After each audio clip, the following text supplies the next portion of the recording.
Welcome back. Today I have a special book called The Legend of Geoffrey. So if you know Toys R Us, Geoffrey is the icon in Toys R Us, the giraffe. Geoffrey the giraffe.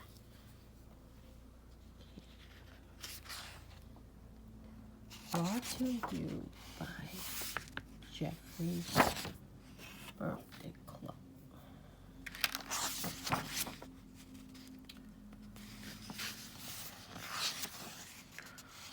And this is Toys R Us.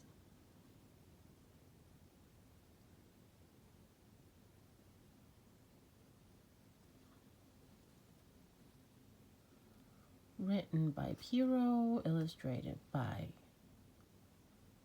Dubravka Kolonic.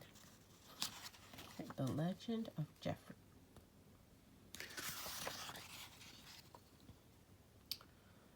Geoffrey was a very busy giraffe.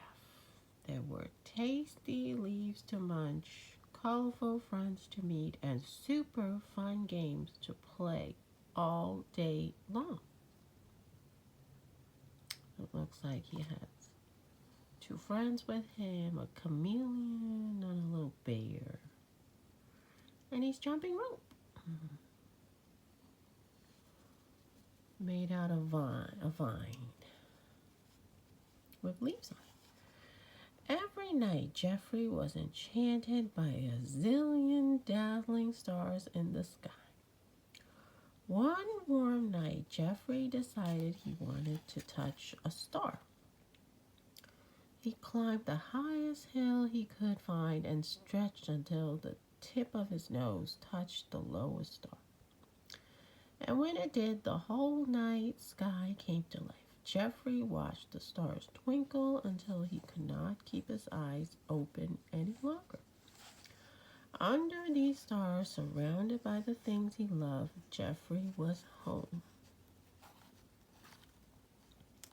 Standing on the hill, touching a star. How cool is that?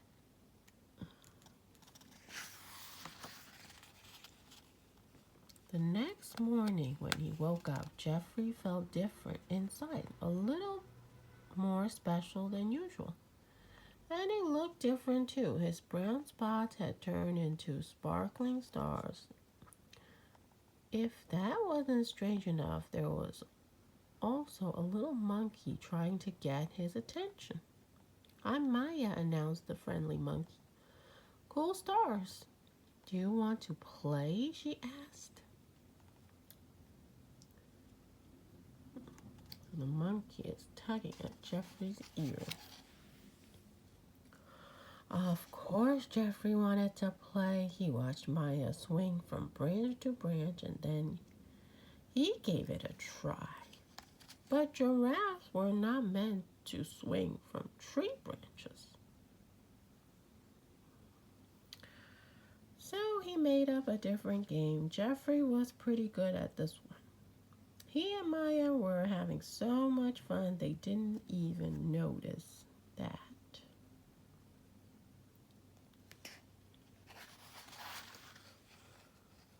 A pride of lions had circled them. "Hello, dessert," said the largest lion, licking his chops. Actually, my name is Geoffrey," stammered the giraffe. "Would you like some nice sweet apricots?" Geoffrey offered up a hooful, shaking with fear. Three lions here. Him, monkey, have two apricots. The lion was about to take a bite out of Geoffrey when he noticed the giraffe's coat. "Stars!" he exclaimed. "This is no ordinary giraffe." The lion bowed down to Geoffrey as explained. "There is a famous legend that one day an animal covered in stars will appear and bring awesome fun to the world. The lions all nodded. Geoffrey was covered in stars. But could it be true? I'm no legend, I'm just Geoffrey.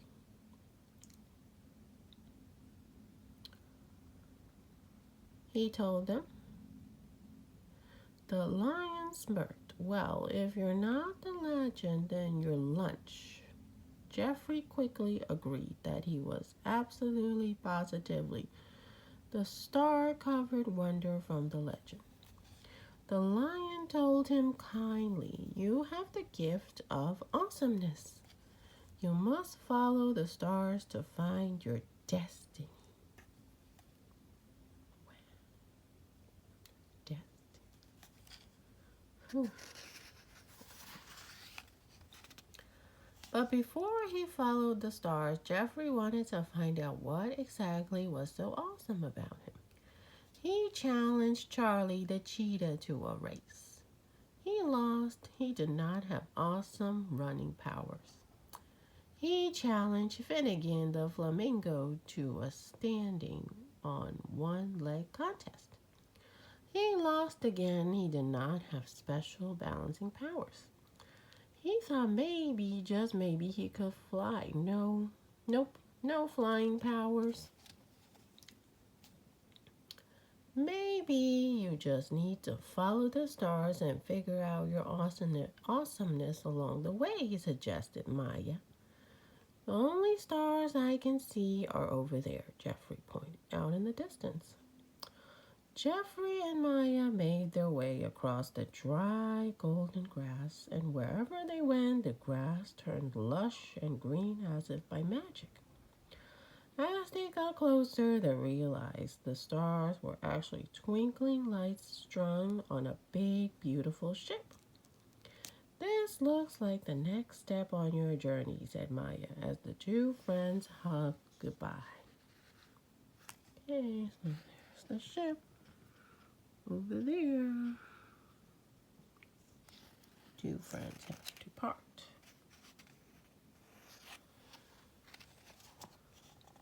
Geoffrey boarded the ship, excited to see where the stars would lead him. More ships. And there's Toys R Us right there. That was my favorite toy store. After many days and nights sailing across the sea, the ship docked in New York City. Oh my goodness, the Statue of Liberty. And the Freedom Tower is here. Okay. Geoffrey got a bite to eat and took a good look around at the buildings and strange little creatures. He started to feel lost and far from home. He thought about Maya and the lions who told him about the legend. The legend that said he should follow the stars. But which stars? So there's a little hot dog stand. Geoffrey's having a pretzel. So a fire hydrant here. Little birdie. These are cute watercolor pictures. Should he follow the stars on Broadway? No, these were probably not the right stars. That gigantic spinning star seemed to be calling his name, but it just made him dizzy. Maybe he needs to get even closer to the night sky to find his way, but not that close. So he's on top of the Empire State Building. I guess he's at Coney Island. This is the cycle. He's at Toys R Us now. Or maybe he would be better off figuring this out with his feet on the ground. Toys R Us. And he's crossing the big, big, wide streets of New York City. Whew.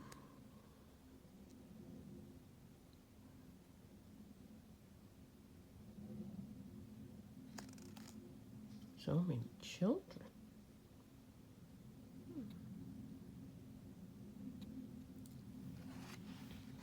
Okay. He was trying to decide which way he should go when He spied a monkey on the street who reminded him of Maya. Geoffrey lifted the worn little stuffed animal. As he did, the monkey magically came to life. "Who are you?" demanded the scrappy stuffed animal. "Where is Lulu?" That way," Geoffrey pointed at the pedicab ahead where they could just see the red pom-pom on a little girl's pink hat.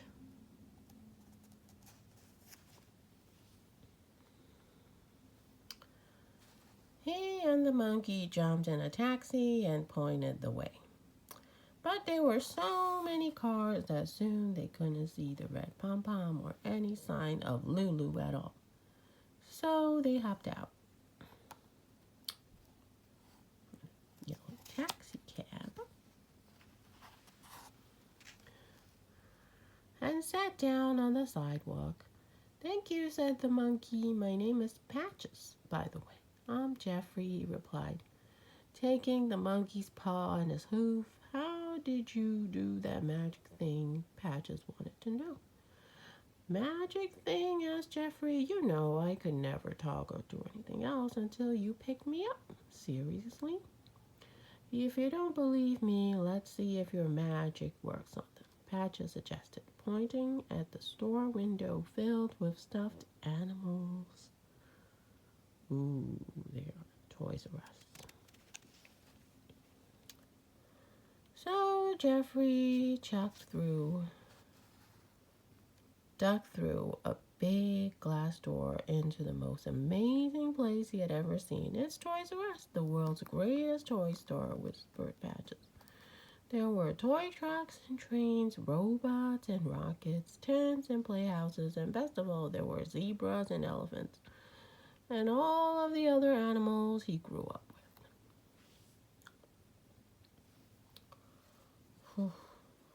So it's paradise.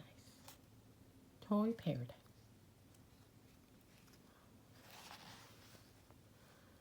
Patches said, "Okay, Geoffrey, now try your magic." Geoffrey's eyes lit up. His stars began to shimmer as he ran through the store and with the slightest tap of a hoof brought the toys to life. A very serious chess piece, the queen took it all in. The scooters scooting, toy trains tooting, and superheroes soaring overhead. "It's our birthday," she announced to Geoffrey. "What's a birthday?" he asked. "A birthday is the day you are born, and today is the day you brought us all to life." Well, if the queen said so, thought Geoffrey, it must be true. That night, the Joys had the most awesome birthday party ever.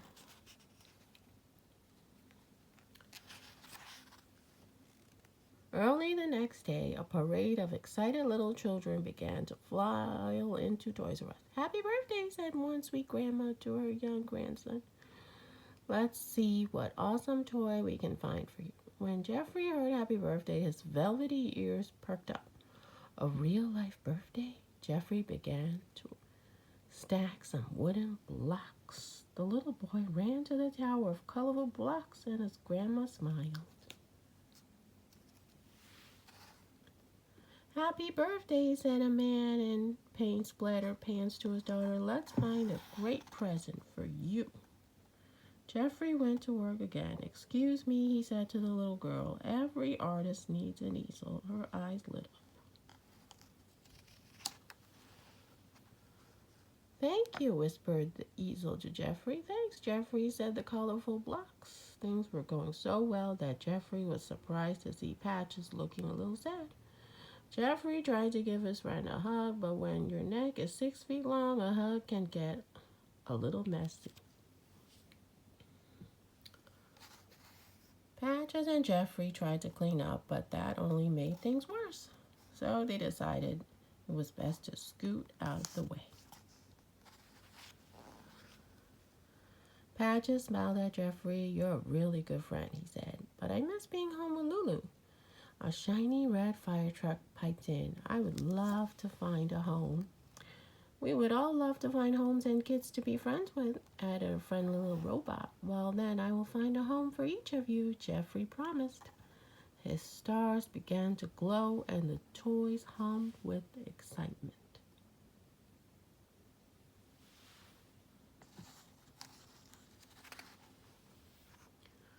One by one, Geoffrey went about finding the perfect child to take home each of his new friends.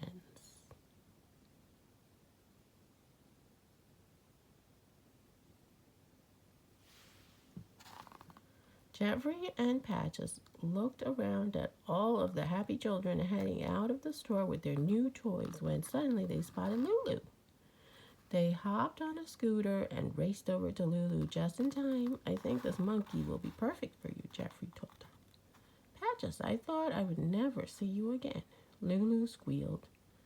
She hugged her long-lost friend and looked up at Geoffrey. "Thank you for finding him." Looking out at the stars in the city sky, Geoffrey was happy. He knew now that his destiny was to find the perfect toys for children and the perfect homes for toys. Under these stars, surrounded by the friends he loved, Geoffrey was finally home again.